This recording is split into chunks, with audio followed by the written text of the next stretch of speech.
pagi Bapak Ibu Saudara sekalian, puji Tuhan kita ketemu lagi. Semua bagaimana kabarnya?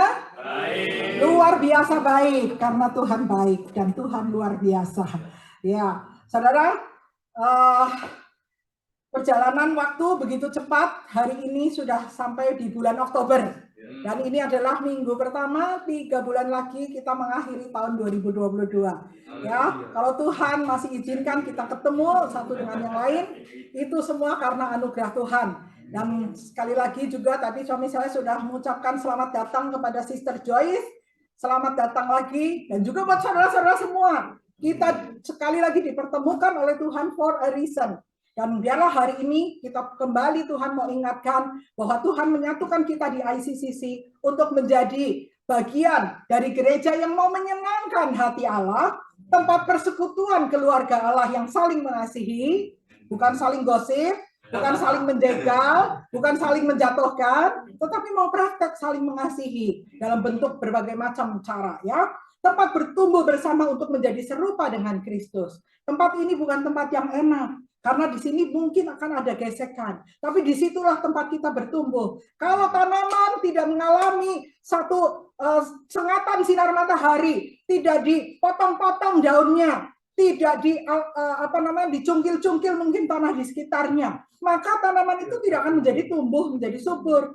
Dan di tempat ini, sometimes kita akan mengalami sesuatu pembentukan karakter kita untuk apa? Menjadi serupa dengan Kristus. Dan juga tempat untuk memperlengkapi pelayan-pelayan Kristus untuk menjalankan amanat agung dan juga menggenapi rencana Allah. Sekali lagi ini visi ICCC, sebulan sekali at least kita mengingat kembali, dan untuk gampangnya adalah I connect up dengan worship, I connect in dengan fellowship dan discipleship, dan I connect out dengan ministry dan mission. Puji Tuhan. Dan tujuannya adalah kita mau bertumbuh semakin hari menjadi serupa dengan Kristus, karena hanya itu tujuan Tuhan. Tuhan menempatkan kita di dunia ini bukan untuk mencapai segala macam pencapaian-pencapaian, kesuksesan, harta yang banyak, dan lain-lain, mengumpulkan segala sesuatu. Enggak, karena waktu kita pulang gak ada yang dibawa. Tapi yang dibawa pulang nanti adalah karakter Kristus. Itu yang Tuhan mau bentuk. Supaya apa? Di sorga semua happy. Gimana kalau di sorga ada orang berantem terus? Repot dah, ya kan? Kalau di sorga ada orang gontok-gontokan, ada di sorga ada orang saling membenci. Dari sorga tidak mau mengampuni. Nah, Tuhan mau kita berlatih nih selama kita ada di dunia itu. Oleh karena itu jangan heran, di dunia ini kita akan menjumpai begitu banyak macam pencobaan, begitu macam banyak orang, di tempat kerja, di tempat bisnis, di sekolah, dimanapun, karena Tuhan sedang memakai kita, bahkan di keluarga, saudara, antara suami dengan istri, dengan anak, dan lain-lain. Ya, ingat bahwa semua itu adalah bagian dari sekolah yang Tuhan mau kita alamin. Ya. Nah, hari ini adalah hari pertama di minggu pertama di bulan Oktober. Saya ngobrol dengan Pak Roni dan Bu Iniria, dan kita sepakat bahwa bulan Oktober ini kita akan belajar dari kitab Efesus. Dari kitab Efesus, karena Rasul Paulus waktu itu menulis kitab Efesus ini kepada jemaat di Efesus waktu dia dalam posisi sedang ada di dalam penjara. Dan dia menulis ini untuk menguatkan jemaat yang ada, dan bagi gereja di Efesus juga dikasih kesadaran bahwa siapa mereka sebetulnya dan apa yang mereka harus lakukan sebagai anak-anak, sebagai orang-orang yang sudah ditebus oleh darah Kristus. Nah, kota Efesus itu adalah seperti kota perdagangan. Kira-kira ya seperti Sacramento, San Francisco begini ya. Kota pemerintahan, kota perdagangan, kota yang begitu banyak imigrannya gitu ya. Banyak pendatangnya dari daerah-daerah sekitarnya. Banyak kejahatan juga dan banyak hal-hal yang bersifat duniawi. Banyak penyembahan berhala dan lain-lain. Mirip lah sama San Francisco, Bay Area ini, gitu ya. Jadi cocok lah kita belajar juga mengenai kitab Efesus ini dan kita terapkan di dalam kehidupan kita sehari-hari. Nah, di akhir-akhir ini keadaan San Francisco Bay Area juga bukan semakin baik. Keadaannya makin memburuk. Berita-berita yang kita dengar adalah berita-berita yang tidak enak didengar, begitu ya. Entah kriminal lah, entah kejahatan, entah keadaan. Dan akhir-akhir ini, bulan-bulan September ini mungkin saudara merasakan dan melihat sendiri bahwa di seluruh dunia, di Amerika, Di San Francisco Bay Area, inflasi naik begitu tinggi. Saudara, ya, lihat harga barang sekarang sudah makin tinggi. Dulu kita punya $100, kalau belanja ke toko bisa dapat satu keranjang besar gitu ya. Tetapi sekarang enggak. $100 mungkin nggak dapat seperti 1 tahun lalu atau 5 tahun, 10 tahun lalu. Karena memang ada inflasi. Saudara dan saya penghasilannya mungkin sama, berarti kita sebetulnya daya belinya berkurang. Ataupun kalau naik tidak seimbang dengan kenaikan inflasinya. Gitu ya. Dan keadaan ini mungkin tidak akan menjadi baik. Pemerintah akan berusaha pasti, tetapi di akhir zaman ini ada banyak hal yang mungkin akan terjadi. Oleh karena itu, kita harus ingat dan harus tahu bahwa kita itu siapa, sehingga kita bisa menghadapi itu dengan kekuatan, bukan dari kekuatan kita sendiri, tetapi dari kekuatan Tuhan. Gereja ICCC ada untuk mengingatkan, dan kita masing-masing di dalam gereja ini saling menguatkan satu dengan yang lain juga, untuk kita bisa melewati semuanya ini, bukan dengan kekuatan sendiri, tetapi dengan kekuatan Tuhan. Terutama kita harus back to the root, kita harus menyadari siapa sebetulnya kita. Amin. Hari ini kita akan belajar bahwa berkat itu bukan hanya hal-hal yang duniawi saja. Karena berkat duniawi semuanya hanya temporary. Bisa kita rasakan selama hanya kita hidup, yang sangat terbatas. Oleh karena itu Tuhan mau kita bukan hanya fokus kepada berkat yang ada di dunia saja, tetapi berkat rohani di dalam Kristus. Itu yang saya ambil sebagai contoh. Judul khotbah hari ini, berkat rohani di dalam Kristus. Mari saudara kita baca firman Tuhan di dalam Efesus 1 ayat 1 sampai 14. Ayat ini cukup panjang, kita akan baca berurutan seperti biasa. Saya baca yang ganjil, saudara baca yang genap ya. Oke. Ayat 1. Dari Paulus, Rasul Kristus Yesus oleh kehendak Allah kepada orang-orang kudus di Efesus, orang-orang percaya dalam Kristus Yesus. Kasih karunia dan damai sejahtera dari Allah Bapa kita dan dari Tuhan Yesus Kristus menyertai kamu. Terpujilah Allah dan Bapa Tuhan kita Yesus Kristus, yang dalam Kristus telah mengaruniakan kepada kita segala berkat rohani di dalam surga. Sebab Dia telah mengamini kita sebelum Dia dijadikan, supaya kita kudus dan taat saja kepada-Nya. Dalam kasih, Ia telah menentukan kita dari semula oleh Yesus Kristus untuk menjadi anak-anak-Nya sesuai dengan kerelaan kehendak-Nya. Supaya terpujilah kasih karunia-Nya yang mulia, dan kita dikaruniakannya kepada kita di dalam Dia kasih-Nya. Ayat 7. Sebab di dalam Dia dan oleh darahnya kita beroleh penebusan, yaitu pengampunan dosa menurut kekayaan kasih karunia-Nya. Yang dilimpahkannya kepada kita dalam segala hikmat dan pengertian. Sebab Ia telah menyatakan rahasia kehendak-Nya kepada kita sesuai dengan rencana kerelaannya, yaitu rencana kerelaan yang dari semula telah ditetapkannya di dalam Kristus. Sebagai persiapan kebenaran waktu untuk mempersatukan di dalam Kristus sebagai kepala segala sesuatu, baik yang di surga maupun yang di bumi. Aku katakan di dalam Kristus, karena di dalam Dialah kami mendapat bagian yang dijanjikan. Kami yang dari semula ditentukan untuk menerima bagian itu sesuai dengan maksud Allah yang di dalam segala sesuatu bekerja menurut keputusan kehendak-Nya. Dan kami yang sebelumnya telah menaruh harapan pada Kristus, boleh menjadi puji-pujian dan kemuliaan-Nya. Ayat 13, di dalam Dia kamu juga, karena kamu telah mendengar firman kebenaran, yaitu Injil keselamatanmu, di dalam Dia kamu juga, ketika kamu percaya, dimeteraikan dengan Roh Kudus yang dijanjikannya itu. Dan Roh Kudus itu adalah jaminan bagian kita sampai kita memperoleh seluruhnya, yaitu penebusan dan yang kita dari Allah untuk memuji kemuliaan-Nya. Amin. 3 menit. 3 menit. Good job. Saya suka lihat ya, 3 menit sih baca ini, coba saudara 3 menit. Saudara baca firman Tuhan nggak setiap hari? Nah, aku dah. Ya kan? Banyakan nonton film, lihat YouTube, baca WA, nonton apa segala macam. TikTok, dan lain-lain. Ngobrol dengan orang dan lain-lain. Coba baca firman tuh ya, 3 menit untuk 14 ayat. Saudara nggak akan makan waktu yang panjang, tetapi manfaatnya untuk baca firman itu adalah sangat besar ya. Nanti kita belajar.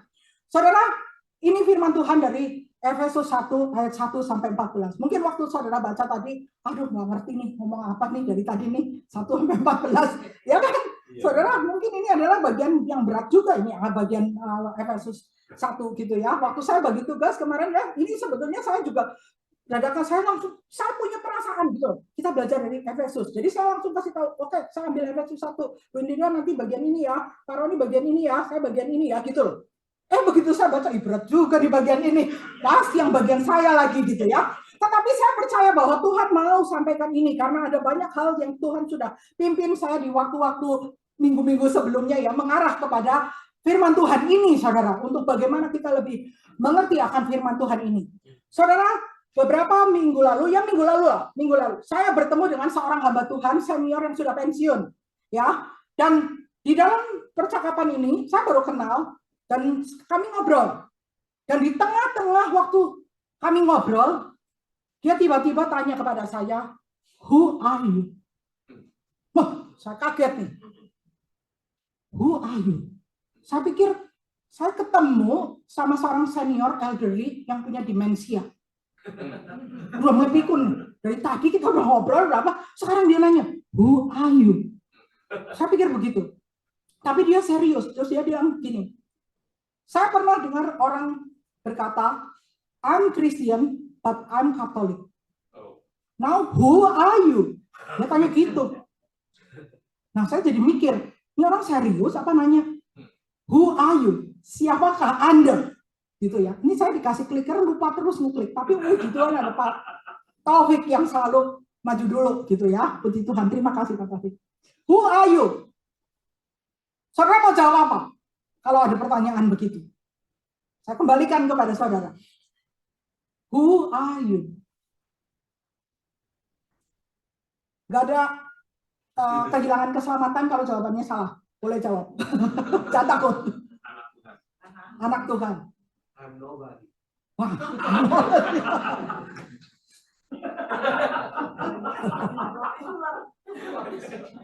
Iya. Ini perlu diminta. One-on-one lagi. Oke, saudara, saya menjawab akhirnya. Dia tanya lagi, saya menjawab. I am a child of God. Saya menjawab itu. Pak Wira, Bu Hana menjawab. Ya, saya anak Tuhan. Saya anak Tuhan. I'm a child of God. Benar itu, harus masuk kelas one-on-one lagi yang satu. Kehilangan jati diri, nggak tahu siapa dirinya, nobody lagi. Ya masih mending bilang saya Roni. Lupa loh siapa dirinya. Oke. Saudara, ternyata itulah jawaban yang dia memang tunggu. Dan puji Tuhan saya menjawab itu dengan benar, ya. Lalu kembali ke pembicaraan firman Tuhan tadi, ya. Kita diingatkan bahwa di dalam Kristus ada berkat rohani, yaitu yang pertama adalah menjadi anak-anak Allah. Menjadi anak-anak Allah. Firman Tuhan tadi menyatakan di dalam Efesus 1 ayat 5, dalam kasih ia telah menentukan kita dari semula oleh Yesus Kristus untuk menjadi anak-anaknya sesuai dengan kerelaan kehendaknya. Efesus 1 ayat 5. Dan di ayat yang lain, Yohanes 1 ayat 12 mengatakan, tetapi semua orang yang menerimanya, menerima Tuhan Yesus, maksudnya ya, diberinya kuasa untuk menjadi anak-anak Allah, yaitu mereka yang percaya di dalam namanya. Bagi saudara dan saya yang sudah menerima Tuhan Yesus menjadi Tuhan dan Juru Selamat, maka saudara mendapat status sebagai anak-anak Allah. Jangan lupa itu, saudara. Memang pada saat kita menerima itu, seperti kita itu mengalami satu proses. Dan proses itu adalah proses adoption. Proses adopsi, ya. Kita adalah orang yang punya ayah dan ibu jasmani di dunia ini.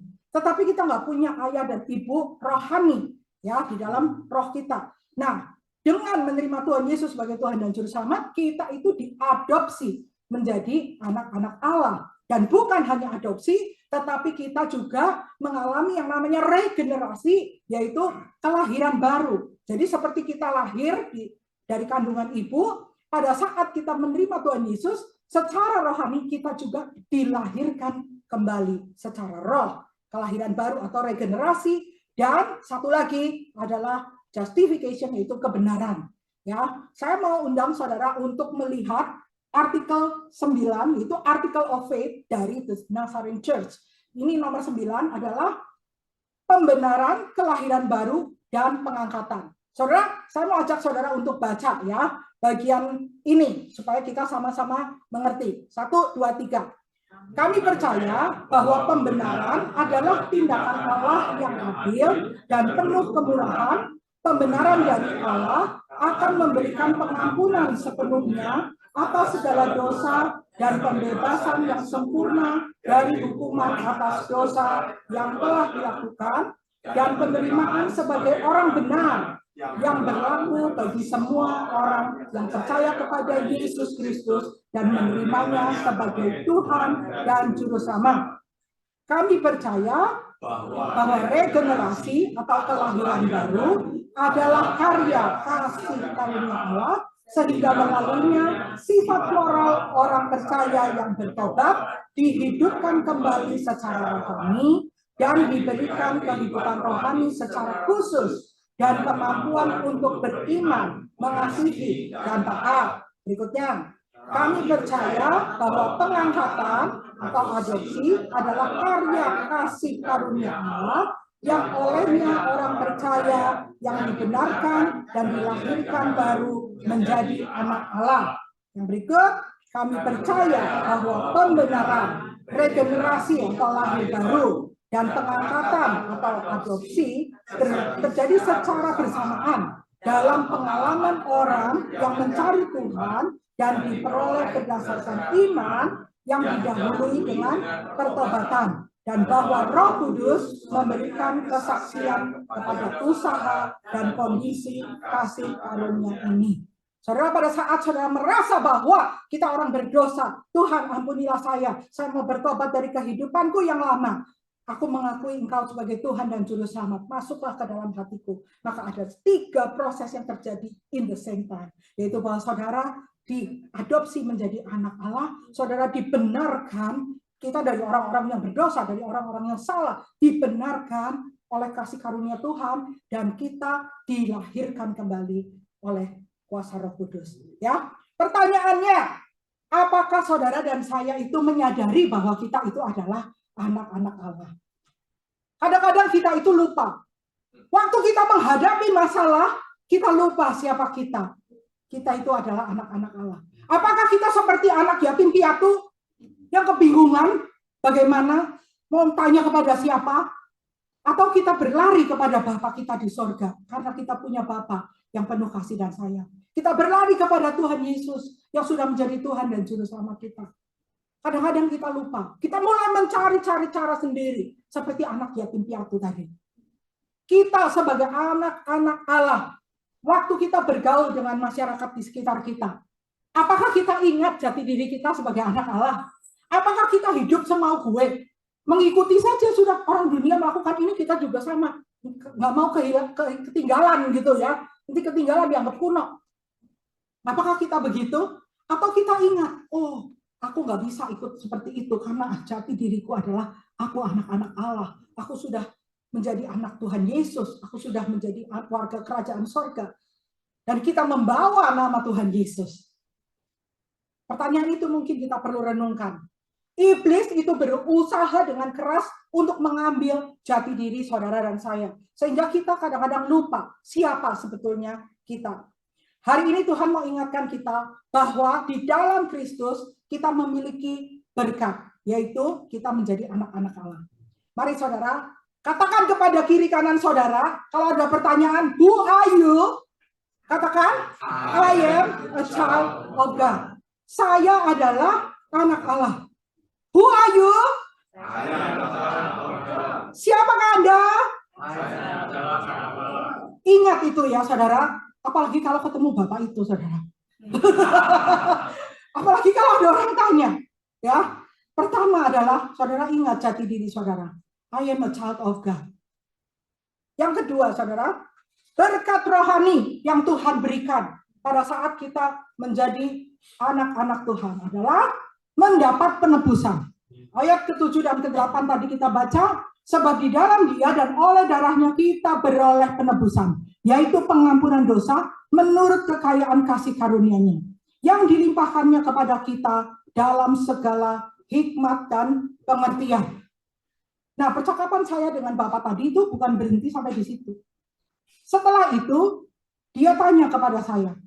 Setelah saya jawab, I am a child of God, dia tanya, why Jesus died on the cross? Kenapa Tuhan Yesus mati? Mengapa Tuhan Yesus mati di atas kayu salib? Saya kembalikan kepada saudara, mau jawab apa?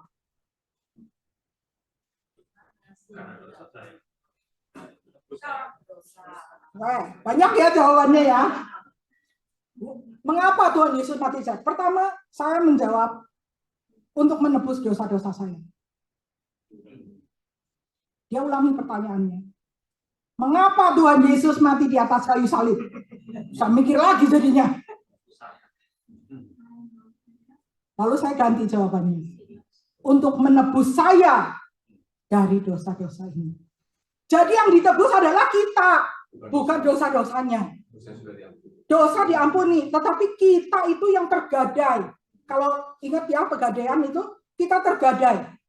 Kita ada di sana. Tuhan Yesus menebus kita. Kalau saudara menggadaikan TV, saudara menebus apa? TV-nya kan, dengan membayar. Saudara menggadaikan sepeda, yang ditebus apa? Sepedanya. Ya, yang ditebus adalah kita, orangnya. Terima kasih Pak Wira. Kamu dapat 100.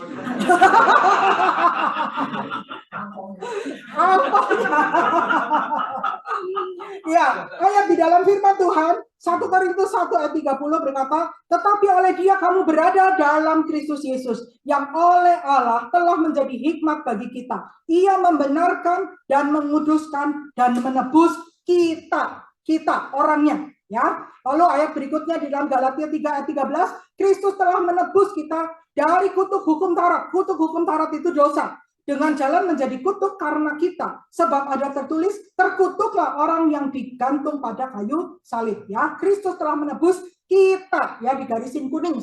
Saya kasih highlight kuning. Galatia 4 ayat 4 sampai 5. Tetapi setelah genap waktunya, maka Allah mengutus anaknya yang lahir dari seorang perempuan dan takluk kepada hukum Taurat. Ia diutus untuk menebus mereka, orang lagi ya, yang takluk kepada hukum Taurat supaya kita diterima menjadi anak. Jadi kita harus tahu bahwa yang ditebus adalah kita. Memang sebetulnya kita tahu. Sometimes bisa salah jawab, kayak saya jawab. Tadi pertama salah, ya. Kita harus ingat bahwa kita yang ditebus. Memang beda pengertiannya kalau saudara dan saya berpikir bahwa yang ditebus itu adalah dosa-dosa. Tetapi kalau saudara pikir yang ditebus itu saya. Yang ditebus itu saudara pikir apakah hanya sekedar dosa-dosa kita atau kita dari hukuman kekal. Kita yang harusnya mati diselamatkan keluar. Beda saudara, waktu kita berpikir hanya dosa atau kita loh yang diselamatkan. Kita itu yang diselamatkan. Saudara, dengan demikian kita akan lebih menghargai pengorbanan Tuhan Yesus di atas kayu salib. Pandangan kita, pengertian kita akan hal ini akan sangat mempengaruhi bagaimana kita akan berjalan di dalam mengiring Yesus. Kalau cuma sekedar dosa-dosa, dosa kan bisa diulang lagi, nanti Tuhan bayarin lagi. Ntar Tuhan ini lagi. Kayaknya sesuatu yang tidak terlalu berat gitu. Tetapi kalau saudara dan saya yang diselamatkan, maka saudara akan saya sangat menghargai betapa pengorbanan Tuhan Yesus itu sangat luar biasa buat saudara dan saya. Dan dengan apa Tuhan Yesus itu menebus dosa-dosa kita? Di ayat 1 Petrus 1 ayat 18-19 mengatakan, sebab kamu tahu bahwa kamu telah ditebus dari cara hidupmu yang sia-sia. Yang kamu warisi dari nenek moyangmu itu bukan dengan barang yang fana. Bukan pula dengan perak atau emas, melainkan dengan darah yang mahal. Yaitu darah Kristus yang sama seperti darah anak domba yang tak bernoda dan tak bercacat. Saudara, kalau saudara menebus barang dengan harga yang mahal, maka barang itu barang murah apa barang mahal? Barang mahal, saudara. Saudara datang ke Pegadaian, ada barang yang sangat berharga, cincin perkawinan misalkan. Itu adalah barang yang berharga dan barang yang mahal. saudara harus tebus, itu adalah barang yang mahal. Demikian juga waktu Tuhan Yesus ada di atas kayu salib, dia merentangkan tangannya untuk berkata bahwa inilah harga yang aku bayar, mahal buat saudara dan saya. Sebegini mahalnya lah hidup saudara dan saya di mata Bapa di surga. Sehingga Tuhan Yesus harus mati di atas kayu salib untuk menebus saudara dan saya.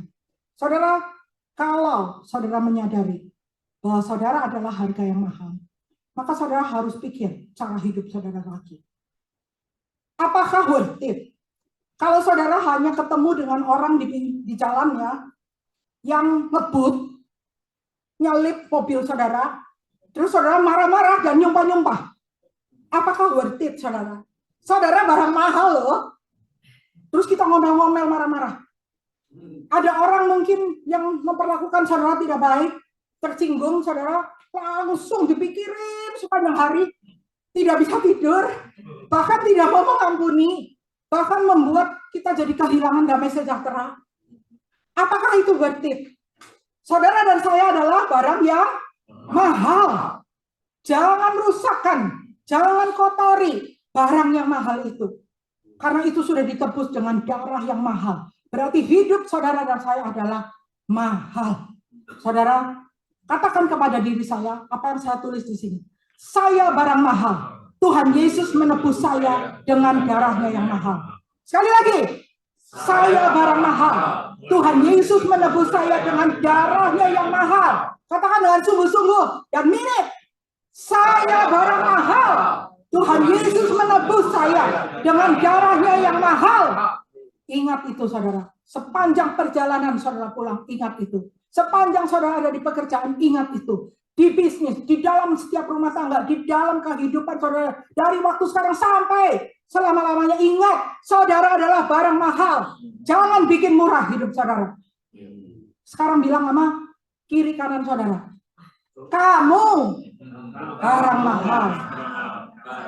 Jangan main-main dengan hidupmu.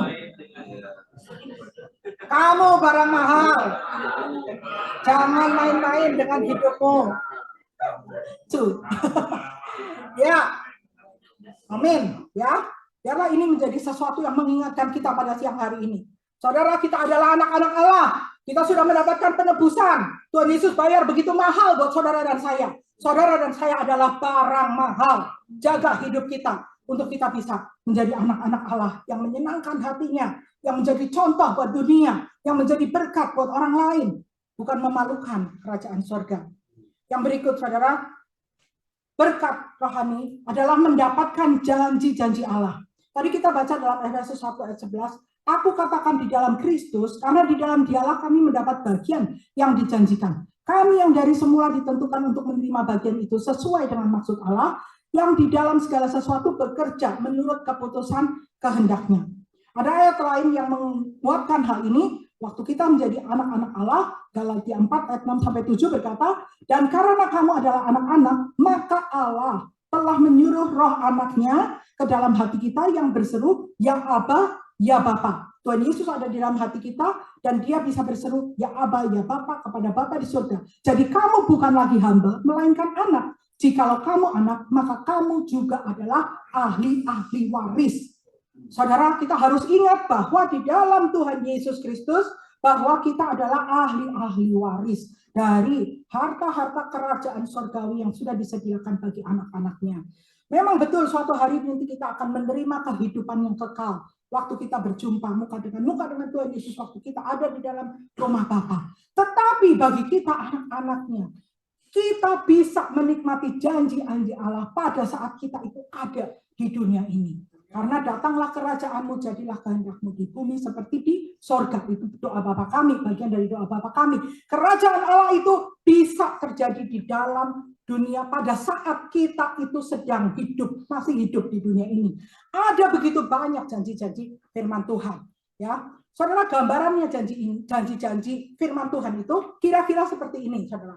Saudara pernah ikut join club seperti misalkan triple E, ya, atau Costco, atau EERP yang sudah senior, gitu kan? Ikut. Nah, biasanya klub-klub ini itu menawarkan sesuatu, kemudahan atau apalah, gitu ya. Contohnya adalah AAA, menawarkan towing gratis mobil mungkin 2 kali dalam 1 tahun, kira-kira begitu. Ya. Nah, saudara, kalau kita adalah member AAA, lalu saudara tiba-tiba ada di dalam keadaan mobilnya mogok di tengah jalan, udah gelap lagi malam-malam. Kalau saudara malah turun dari mobil, sama rombongan yang ada di dalam mobil itu, moga-moga sih orangnya banyak, lalu bareng-bareng dorong mobil sampai ke rumah. Itu salah siapa? Salah kita. Kenapa nggak telepon, panggil AAA? Ya kan? Saudara punya fasilitas itu tetapi tidak menggunakan. Kita member Costco. Di Costco gasolin harganya murah. Tetapi tidak ngisi bensin di Costco. Dan ngomel, bensin harganya mahal, bla bla bla bla bla gitu ya. Jangan bilang yang punya Tesla jangan ikut-ikutan. Ya. Yang punya Tesla jangan ikut-ikutan. Tetapi yang nggak punya Tesla kan isinya pakai bensin. Punya Costco member tidak gunakan. Salah siapa kalau bayar bensin lebih mahal daripada yang bisa diirit uangnya. Saudara, kadang-kadang saya juga kalau berpergian keluar kota gitu ya harus renekar. Dan waktu renekar kita jadikan gini, itu insurans sudah termasuk apa belum di kredit card kita. Kadang-kadang ada kredit card yang sebetulnya sudah ada tuh. Insurans kalau kita renekar sudah termasuk di situ. Tetapi kadang-kadang kan kita nggak tahu. Dan kadang-kadang kita lupa atau nggak tahu. Karena apa? Karena kita itu malas baca. Waktu datang benefit kredit card itu kan ada bukunya. Kan suruh baca, tulisannya kecil-kecil banget loh. Dan pasti kita lupa gitu. Seringnya lupa. Ya kalau nggak tidak mempedulikan, kita lupa. Demikian juga dengan firman Tuhan. Ada begitu banyak sebetulnya janji-janji firman Tuhan di dalam Alkitab. Tetapi karena kita malas baca, tulisannya kecil-kecil, alasannya sama gitu ya. Tulisannya kecil-kecil sih. Beli yang besar, pakai kaca pembesar. Ini sekarang sudah ada yang digital, bisa dibaca lebih besar. Jangan alasan, ya. Karena kalau kita punya alasan, kita yang rugi. Nggak baca, nggak tahu aturan mainnya. Nggak tahu aturan mainnya, kita kehilangan janji-janji Allah yang ada begitu banyak di dalam firman Tuhan. Dan janji-janji Allah itu tersedia buat saudara dan saya untuk kita bisa nikmati, untuk kita bisa lihat di dalam kehidupan ini. Tuhan tidak pernah bohong. Tuhan tidak pernah tidak menepati janjinya. Tuhan adalah setia, ya dan amin. Sudah berapa banyak saudara dengar kata-kata itu? Sering nggak dengar gitu? Sering kan? Dikotbahin mah sering, dengar mah sering. Alami enggak? Nah, itu. Kalau kita mau alami, kita harus tahu apa aturan mainnya. Dulu saya sering bilang bahwa semua janji Tuhan ada syaratnya. Tapi ada satu saudara yang mengingatkan feedback buat saya, jangan pakai kata-kata syarat ya, kondisi gitu ya. Jadi lebih nice maybe gitu ya. Kalau itu pakai syarat, kondisi, ada kondisi tertentu di mana janji Tuhan itu akan terlaksana, begitu ya. Saudara harus baca jeli. Waktu baca firman Tuhan, jangan baca buntutnya saja, jangan baca bagian terakhirnya saja, tetapi baca di depannya sedang ngomongin apa, sedang ngomongin siapa, konteksnya apa, supaya saudara tidak salah dan tidak menyalahkan Tuhan. Kok nggak terjadi? Saya mengharapkan sebagai orang Kristen, saya akan diberkati dan beruntung. Kok nggak terjadi? Malah buntung terus. Salahnya di mana nih? Nah, harus baca yang lengkap ya. Saya kasih contoh salah satu ini. Yosua 1 ayat 8. Bunyinya adalah, janganlah engkau lupa memperkatakan kitab Taurat ini, tetapi renungkanlah itu siang dan malam, supaya engkau bertindak hati-hati sesuai dengan segala yang tertulis di dalamnya. Sebab dengan demikian, perjalananmu akan berhasil dan engkau akan beruntung. Saudara mau berhasil? Saudara mau beruntung? Apa syaratnya? Atau kondisinya? Jangan lupa engkau memperkatakan kitab Taurat ini, yaitu firman Tuhan, dan renungkanlah itu siang dan malam. Sudah lakukan atau belum? Pertanyaannya. Supaya engkau setelah itu apa? Bertindak hati-hati. Jadi kita lakukan, nggak cuma direnungkan aja, tapi nggak dilakukan di dalam kehidupan. Sesuai dengan segala yang tertulis di dalamnya. Maka sebab dengan demikian perjalananmu akan berhasil dan engkau akan beruntung. Saudara, firman Tuhan itu tidak akan berkontradiksi satu dengan yang lain, ya. Jadi kalau ada firman Tuhan seperti ini dan ada firman Tuhan yang lain dalam kehidupan kita, kita harus memenuhi kondisinya, ya. Jangan kita itu melakukan itu semua, tetapi kita itu menjadi orang yang, ini saya ngawur dulu ya, jahat, nggak work. Karena kontradiksi dengan ayat yang lain, ya, ngerti maksud saya gitu ya. Jadi saudara dan saya harus tahu apa yang menjadi aturan main Tuhan di dalam firman-Nya. Maka firman Tuhan itu akan terjadi di dalam kehidupan saudara dan saya. Ya dan amin. Dan itu disediakan bagi kita, anak-anak Allah yang sudah mendapat penebusan dan juga siap untuk menerima janji-janji Allah. Amin, saudara. Amin. Mau mulai sekarang? Rajin baca firman Tuhan, renungkanlah siang dan malam, dan lakukan, bertindak hati-hati. Mau melakukan sesuatu, cocok nggak ya dengan firman Tuhan? Menyenangkan hati Tuhan nggak nih saya melakukan hal seperti ini? Jangan yang satu kita mau patuhi, yang satu nggak, nggak apa-apa lah, kita melakukan inilah. Nggak begitu, saudara. Nggak akan kontradiksi firman Tuhan satu dengan yang lainnya. Kita belajar pada siang hari ini. Yang keempat, saudara, menerima Roh Kudus sebagai meterai atau jaminan. Di dalam Dia, kamu juga karena kamu telah mendengar firman kebenaran, yaitu Injil keselamatanmu. Di dalam Dia, kamu juga ketika kamu percaya dimeteraikan dengan Roh Kudus yang dijanjikannya itu. Dan Roh Kudus itu adalah jaminan bagi kita sampai kita memperoleh seluruhnya, yaitu penebusan yang menjadikan kita milik Allah untuk memuji kemuliaan-Nya. Saudara, di Indonesia kalau kita bikin perjanjian, dibubuhi meterai. Itu adalah sebagai tanda untuk pengesahan. Ya, demikian juga Roh Kudus diberikan kepada saudara dan saya. Firman Tuhan katakan sebagai tanda kepemilikan Allah. Saudara dan saya menjadi milik-milik Allah. Dicap, dimeterai dengan kehadiran Roh Kudus di dalam kehidupan kita. Itu yang membuat kita berbeda dengan orang lain. Dengan adanya Roh Kudus di dalam kehidupan kita. Kalau saudara izinkan Roh Kudus berkarya, maka Dia akan mengubah kehidupan kita menjadi sesuatu yang baru. Kalau dulu saudara adalah orang yang punya temperamen tidak baik, dengan kuasa Roh Kudus, izinkan Dia bekerja. Saudara mengikuti apa menjadi kehendak Tuhan, maka saudara akan diubahkan menjadi orang-orang yang lembut, yang bukan temperamentalan. Dulu gampang marah, sekarang enggak, lebih bisa mengontrol diri, lebih bisa menahan diri, lebih sabar. Ada karya Roh Kudus di dalam kehidupan kita. Itu adalah salah satu bukti, ya. Dan ini adalah satu proses yang saudara harus jalani selama saudara dan saya masih hidup di dunia ini. Sampai akhirnya nanti.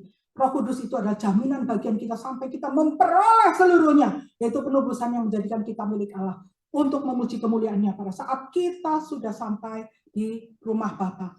Roh Kudus itu yang akan memimpin saudara, memberi kekuatan, memberi penghiburan. Roh Kudus itu yang akan menolong kita,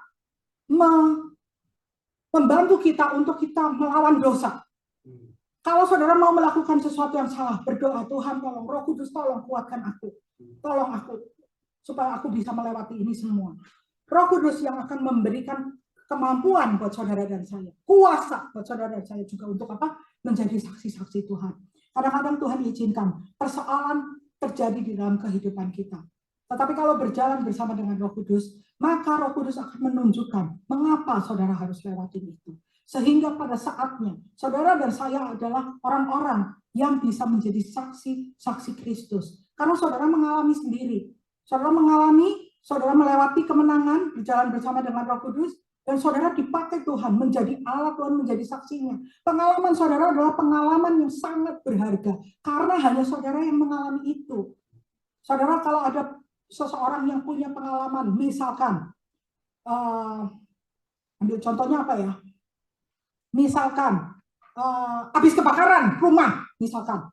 Dan mengalami itu semua, melewati semuanya, dan bisa mengalami kemenangan. Gak semua orang pernah kebakaran rumahnya, saudara. Tapi saudara Paulus dan saudara lihat pernah kebakaran rumah. Dan bagaimana kebakaran jenggot, seperti kebakaran jenggot mereka itu. Dan bagaimana mereka menghadapinya dengan kekuatan dari Tuhan. saya bisa ngomong, misalkan sama orang yang kebakaran rumah, it's okay, everything is going to be okay. Dia akan bilang, kamu nggak pernah alamin kayak saya, ya kan? Tetapi yang paling kuat untuk bersaksi menjadi alat Tuhan adalah Brother Paul. Dia bisa ngomong, aku pernah ngalamin seperti itu, memang kehilangan semuanya. Tetapi pada saat kita berserah kepada Tuhan, kita menyerahkan semua, surrender kepada Tuhan, ada pertolongan Tuhan, ada cara Tuhan mengembalikan, ada hal-hal lain yang dia bisa saksikan.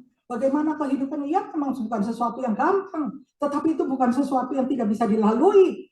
Dan pasti ada hikmah di situ, di mana Tuhan mau mengajarkan sesuatu kepada kita. Kira-kira begitulah saudara. Jadi Roh Kudus adalah meterai, jaminan bahwa saudara adalah anak-anak Allah.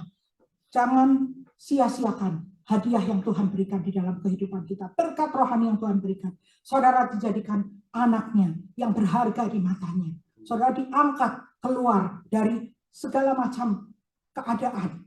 Yatim piatu tadi, diadopsi menjadi anak-anak Allah. Diberikan satu penebusan. Ya, tadi kita belajar. Paling tidak 4 hal ini. Ada banyak berkat rohani yang lain, of course, dalam firman Tuhan. Tetapi paling tidak dari Efesus 1 ayat 1-14 kita belajar tadi.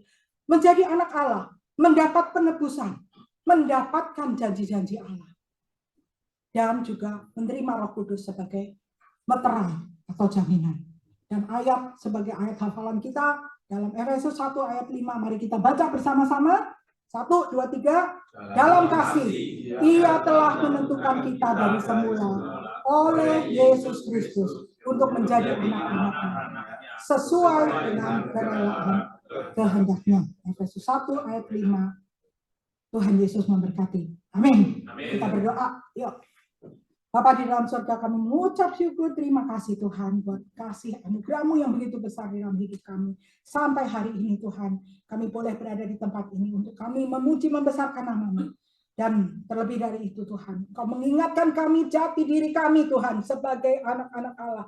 Terima kasih Tuhan karena Kau sudah mengadopsi kami, Kau sudah meregenerasi kami, dan Kau sudah membenarkan kami dari kehidupan lama kami yang sia-sia Tuhan. Membayar dengan darah yang mahal, Engkau menebus kami Tuhan.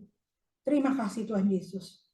Dan biarlah kami tidak menyia-nyiakan kehidupan kami, tetapi kami mau mengisinya Tuhan dengan mengikuti apa yang menjadi rencana dan kehendak-Mu. Kami mau belajar Tuhan lebih dekat kepadamu, kami mau belajar Tuhan untuk lebih mengenal Engkau dengan membaca firman-Mu, dengan berdoa, melakukan firman-Mu. Agar kami dapat Tuhan menikmati juga janji-janji-Mu yang Kau sudah sediakan sebetulnya buat kami. Tuhan, biarlah kami boleh menjadi saksi-Mu yang hidup dimanapun, kapanpun, apapun yang sedang kami alami Tuhan. Kami tahu bahwa Engkau adalah Allah yang sedang bekerja di dalam kehidupan kami untuk mendatangkan kebaikan. Sehingga kami Tuhan bisa melihat segala sesuatu dari kacamata, dari perspektif-Mu Tuhan. Dan pada waktunya kami boleh menjadi alat-alat-Mu untuk menjadi saksi-saksi-Mu. Tuhan tolong Tuhan dengan kekuatan Roh Kudus di dalam hidup kami yang sudah menjadi meterai. Kami sah sebagai milik Tuhan. Terima kasih Bapa. Terima kasih. Dan sebentar kami akan mengikuti perjamuan suci. Ampunilah setiap dosa kesalahan kami seperti kami juga mau mengampuni orang yang bersalah kepada kami. Dan kalau ada di antara saudara yang masih jauh dari Tuhan, belum menerima Tuhan Yesus secara pribadi, mari undang Tuhan Yesus. Akui setiap dosa-dosa. Katakan, Tuhan Yesus, aku orang berdosa Tuhan. Aku mau stop dari kehidupanku yang sia-sia. Aku mau hidup mengikuti apa yang menjadi kehendak-Mu. Ampuni aku dari segala dosa-dosaku. Masuklah ke dalam hatiku Tuhan Yesus. Jadilah Tuhan dan Rajaku. Dan biarlah aku akan mengikuti Engkau seumur hidupku. Terima kasih Tuhan Yesus. Kami mau menyerahkan Tuhan perjamuan suci ini juga ke dalam tangan-Mu. Saat dimana kami boleh mengingat kembali kematian-Mu di atas kayu salib. Engkau merentangkan kedua tangan-Mu dengan paku di tangan kiri, tangan kanan Tuhan, kaki-Mu, dan luka di lambung-Mu Tuhan. Engkau mengucurkan darah bagi kami. Terima kasih Tuhan Yesus. Engkau mati bagi kami, tapi Engkau juga bangkit bagi kami. Kami salut, menaikkan salut kepadamu, menaikkan hormat kepadamu Tuhan. Karena Engkau bangkit dari kuasa dosa, maut, dan setan. Maka kami memiliki pengharapan di dalam Engkau. Dan Engkau sekarang ada di sorga, menyediakan tempat bagi kami sekalian. Suatu hari nanti kami akan bertemu muka dengan Engkau. Tolong kami Tuhan, agar perjamuan suci ini boleh menjadi kekuatan dan berkat bagi kami sekalian. Di dalam nama Tuhan Yesus kami berdoa dan mengucap syukur. Haleluya. Amin.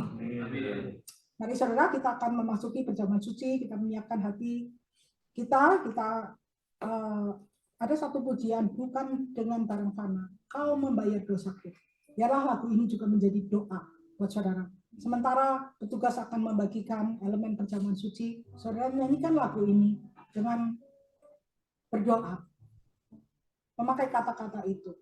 Nyatakan bahwa saudara sudah mati dari kehidupan yang lama dan mau hidup dengan cara Tuhan.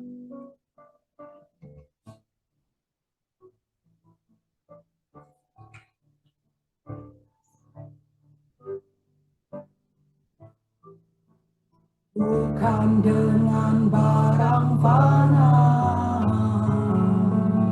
kau membayar dosaku, dengan darah yang mahal tiada dosa dan celah. Bukan dengan emas perak, bukan dengan emas perak kau menebus diriku, oleh segenap kasih dan pengorbananmu, ku telah mati dan tinggalkan cara hidupku yang lama. Semuanya sia-sia dan tak berarti lagi. Hidup ini ku letakkan pada mezbamu ya Tuhan. Jadilah padaku seperti yang kau ingini. Mari kita bangkit berdiri dan nyatakan, ku telah mati dan tinggalkan cara hidup yang lama. Telah mati dan tinggalkan cara hidupku yang lama. Semuanya sia-sia dan tak berarti lagi. Hidup ini ku letakkan pada mezbamu ya Tuhan. Jadilah padaku seperti yang kau ingini.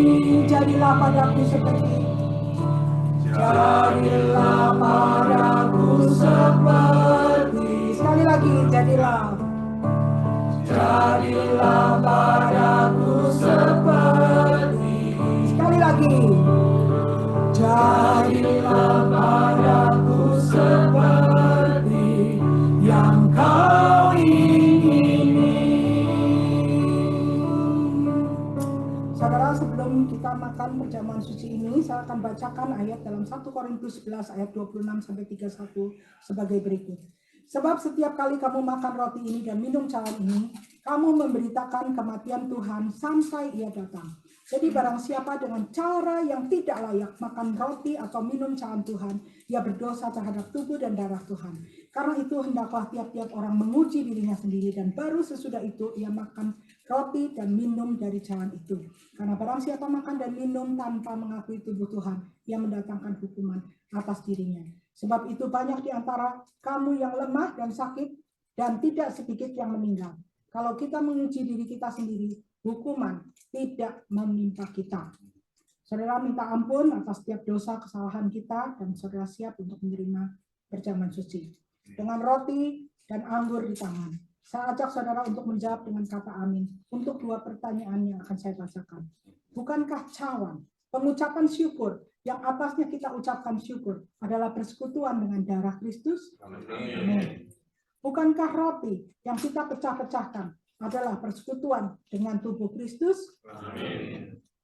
Sebab apa yang telah kuteruskan kepadamu telah aku terima dari Tuhan, yaitu bahwa Tuhan Yesus pada malam waktu ia diserahkan mengambil roti, dan sesudah itu ia mengucap syukur atasnya.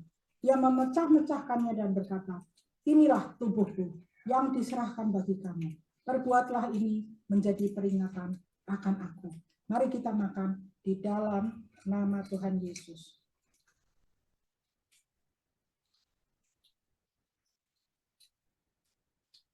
Demikian juga ia mengambil cawan sesudah makan, lalu berkata, cawan ini adalah perjanjian baru yang dimeteraikan oleh darahku.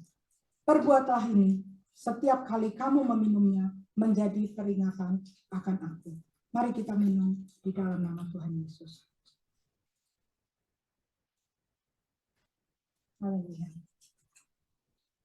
Ambil waktu sejenak untuk mengucap syukur terima kasih kepada Tuhan Yesus yang hadir di tengah-tengah saudara dan saya. Haleluya. Terima kasih Tuhan Yesus. Terima kasih. Terima kasih Tuhan. Untuk sekali lagi kami boleh datang duduk satu meja dengan Engkau. Menerima tubuh dan darah-Mu. Terima kasih Tuhan Yesus buat semua yang Tuhan sudah lakukan dalam hidup kami. Dan biarlah suatu hari nanti Tuhan, kami akan bertemu muka dengan Engkau. Dan kami akan duduk satu meja dengan Engkau dalam perkawinan anak domba. Terima kasih Tuhan Yesus buat semuanya. Dalam perjamuan suci ini, kami sudah terima di dalam nama-Mu Tuhan Yesus. Akan mendatangkan kekuatan bagi kami dalam mengikuti, dalam menjalani kehidupan kami di waktu-waktu yang akan datang. Biarlah melalui perjamuan suci ini, ada berkat-Mu Tuhan, yang akan menyembuhkan kami, memulihkan kami, menguatkan kami dari sekarang sampai selama-lamanya. Di dalam nama Tuhan Yesus, kami bersyukur dan berterima kasih. Haleluya. Amin. Amin. Silakan duduk, saudara. Puji Tuhan, sekali lagi, Tuhan Yesus baik. Tuhan Yesus sudah memberikan apa yang saudara dan saya perlukan. Dan terima kasih juga buat kehadiran saudara-saudara di tempat ini. Kita sama-sama diberkati. Dan seperti biasa, saudara, pengumuman hari ini tentang Connect Group bagi saudara yang mau belajar lebih lagi tentang firman Tuhan. Dan juga beberapa saudara-saudara yang berulang tahun di bulan Oktober. Yang paling dekat adalah saudara Steven besok. Ya, jangan lupa. Umur 26. Tuhan sudah karuniakan. Ya. Lalu Minggu, ya tanggal 30, Pak Kiki. Ya, happy birthday buat Pak Kiki. Lalu Ibu Billy nanti tanggal 4. Pak Wira tanggal 14. Dan Ibu Ita tanggal 30 ya. Yang lain mungkin saudara bisa connect dengan mereka. Karena mereka mungkin sudah tidak di sini. Tetapi saudara, kita tetap satu di dalam Tuhan. Ya, walaupun kita berjauhan. Bagi saudara-saudara yang mau membantu support pekerjaan Tuhan, mengembalikan milik Tuhan, silakan saudara juga memberikan lewat online ataupun kotak yang di belakang. Dan prayer meeting, kalau saudara mau menghadiri hari Rabu, bukan Rabu yang ini ya, Rabu yang ini ya, oh Rabu ini, saudara, ya, dan saudara bisa join mengikutinya. Dan kalau ada pesan-pesan prayer yang saudara mau berikan, juga boleh berikan kepada Ibu Joyce. Saya kira itu saja, dan jangan lupa hari ini kita latihan angklung lagi. Ya, latihan angklung. Good job buat semua saudara-saudara. Ayo semua ikut supaya kita lebih rame, gitu ya. Kasihan yang megang 3. Apa-apa pada megang 4, 5, pegel. Saudara itu berat banget. Ya. Yang megang 3, saya pegang 3 tuh berat loh saudara. Ya. Jadi ikut berpartisipasi. Nggak apa-apa kok, gampang banget main angklung itu. Ya, kita sama-sama melakukannya untuk kemuliaan Tuhan. Mari kita bangkit berdiri, saudara. Kita tutup kebaktian kita. Sebab itu ku memujimu, Engkau Allahku, mulutku kan selalu pujimu dan angkat tangan sembahmu, tinggikan namamu, Yesus kemuliaan bagimu.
Siang ini di tengah-tengah kita. Terima kasih Tuhan Yesus, kami menaikkan pujian hanya bagi Engkau. Hanya Engkau saja yang layak ditinggikan, layak dipuji, layak disembah Tuhan. Hanya Engkau di dalam kehidupan kami Tuhan. Terima kasih Kau hadir di tengah-tengah kami, Engkau sudah memberkati kami. Kami bersyukur berterima kasih buat setiap anugerah-Mu. Terima kasih Tuhan. Tidak cukup lidah bibir kami menyatakan terima kasih, tetapi biarlah kami mau mempersembahkan hidup kami Tuhan untuk Engkau sebagai satu persembahan di atas mezbah-Mu Tuhan. Seperti kami menyanyikan tadi Tuhan, kami tidak mau menjalani kehidupan yang sia-sia lagi Tuhan. Cara hidup kami yang lama, ampuni Tuhan setiap dosa kami. Terima kasih. Biarlah kami boleh diperbaharui semakin hari, semakin indah di hadapan-Mu. Tolong kami Tuhan, menyandang jati diri kami sebagai anak-anak Allah. Terima kasih Bapa, terima kasih. Kami berdoa hari ini Tuhan, buat gereja ini, di mana Engkau sudah kumpulkan kami berada bersama-sama Tuhan. For a reason. Kami datang dengan latar belakang yang berbeda. Kami banyak sekali keterbatasan, tidak tahu sampai Tuhan harus berbuat apa. Tetapi Engkau adalah kepala gereja yang akan menolong, memimpin, menuntun kami. Kami hanya melakukannya dengan setia Tuhan. Satu langkah demi satu langkah. Hanya kami mau Tuhan menaikkan dupa yang harum bagi Engkau. Melalui tempat ini biar ada pujian penyembahan. Melalui tempat ini Tuhan biarlah kami boleh menyenangkan hati-Mu. Melalui tempat ini Tuhan biarlah kami membentuk keluarga Allah Tuhan yang saling mengasihi. Melalui tempat ini Tuhan ada persembahan hidup kami Tuhan. Untuk kami boleh menjadi anak-anak-Mu yang mau berubah menjadi serupa dengan Engkau. Melalui tempat ini Tuhan ada pelayanan, ada ministry, ada misi yang dilakukan. Untuk mengenapi apa yang menjadi rencana kehendak-Mu. Pakai kami Tuhan sebagai alat-alat-Mu di dunia ini selagi kami masih punya waktu. Selagi kami masih ada Tuhan. Biarlah kami suatu hari bertemu dengan Engkau. Bukan sekedar Engkau akan bilang welcome kepada kami Tuhan. Tetapi kami rindu Engkau berkata well done. Itu yang kami tunggu. Tuhan tolong kami. Pakai kami Tuhan. Terima kasih. Kami berdoa Tuhan. Hari ini buat saudara-saudara kami yang berulang tahun. Khususnya Pak Kiki Tuhan. Tanggal 30 kemarin sudah berulang tahun. Engkau yang akan memimpin kehidupannya. Terima kasih buat pernyataan-Mu Tuhan. Mujizat-Mu dan penyertaan-Mu. Segala apa yang Engkau berikan Tuhan di dalam kehidupan Pak Kiki dan Ibu Lena Tuhan. Apa yang dirindukannya. Apa yang dicarinya Tuhan. Dia dapatkan di dalam Engkau. Dan biarlah Pak Kiki dan Bu Lena boleh menjadi saksi-Mu yang hidup. Bahwa Engkau adalah Allah yang menyediakan setiap keperluan mereka. Engkau adalah Allah yang hidup, Allah yang nyata Tuhan. Allah yang akan memimpin hidup mereka. Dari sekarang sampai selama-lamanya. Dan di tahun-tahun yang akan mendatang. Biar ada berkat buat Pak Kiki Tuhan dan keluarganya. Biar ada Tuhan kesehatan, kekuatan, penyertaan-Mu. Dan juga Tuhan, pakai keluarga Pak Kiki dan Bu Lena menjadi alat-Mu. Juga untuk saudara-saudara kami yang lain Tuhan, yang berulang tahun selama bulan September kami serahkan ke dalam tangan-Mu. Juga yang akan berulang tahun nanti bulan Oktober. Biarlah ke dalam tangan-Mu saja Tuhan kami serahkan kehidupan mereka.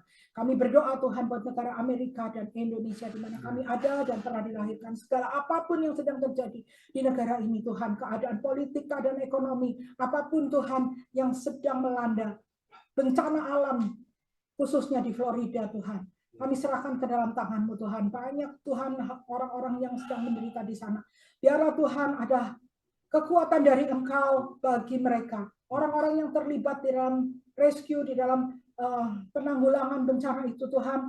Engkau sendiri Tuhan yang menolong. Dan biarlah kami Tuhan kalau boleh menjadi bagian Tuhan, kami bisa mengikut menjadi bagian Tuhan dengan melakukan apa yang bisa kami lakukan. Kami berdoa buat mereka Tuhan. Juga buat setiap kota-kota di mana kami berada, kami serahkan ke dalam tangan-Mu Tuhan. Biarlah semua aparat-aparat pemerintah Tuhan, yang bekerja dari pusat sampai ke daerah juga kami serahkan ke dalam tangan-Mu. Berikan rasa takut akan Tuhan. Berikan keamanan untuk Indonesia dan Amerika Tuhan. Tolong Tuhan di tempat kami berada. Perekonomian yang ada Tuhan Kau jagai. Jauhkan Tuhan dari segala macam kejahatan. Jauhkan dari kriminal Tuhan. Di mana kami berada juga Tuhan, ada perlindungan darah Yesus, malaikat Tuhan berjaga sekeliling kami. Kehidupan keluarga kami, bisnis, keluarga, sekolah, dimanapun kami berada Tuhan, ada perlindungan darah Yesus. Malaikat Tuhan berjaga sekeliling kami. Terima kasih Bapa. Kami serahkan hidup kami ke dalam tangan-Mu dan juga waktu-waktu ke depan. Engkau yang memakai kami menjadi garam dan terang dimanapun kami berada. Acara-acara yang akan datang Tuhan, biarlah gereja ini boleh mempersiapkannya untuk membawa kemuliaan bagi nama-Mu. Terpuji nama-Mu kekal selama-lamanya. Kami menyerahkan hidup kami ke dalam tangan-Mu Tuhan. Dan sebelum kami berpisah satu dengan yang lain, kami rindu untuk mendapatkan berkat dari Engkau. Mari arahkan hati saudara untuk menerima berkat dari Tuhan. Pulanglah dengan membawa berkat dari Allah Bapa dan kasih sayang dari Tuhan Yesus Kristus. Persekutuan dengan Allah Roh Kudus yang akan menolong, menopang, menguatkan, menghibur kita sekalian dari sekarang sampai selama-lamanya. Bahkan sampai kedatangan Tuhan Yesus yang kedua kali. Di dalam nama Tuhan Yesus, kita semua yang percaya, kita terima berkat ini dalam satu nama, di dalam nama Tuhan Yesus Kristus. Mari yang percaya katakan, amin. Segala kemuliaan buat Tuhan. Tuhan Yesus memberkati. Selamat hari Minggu.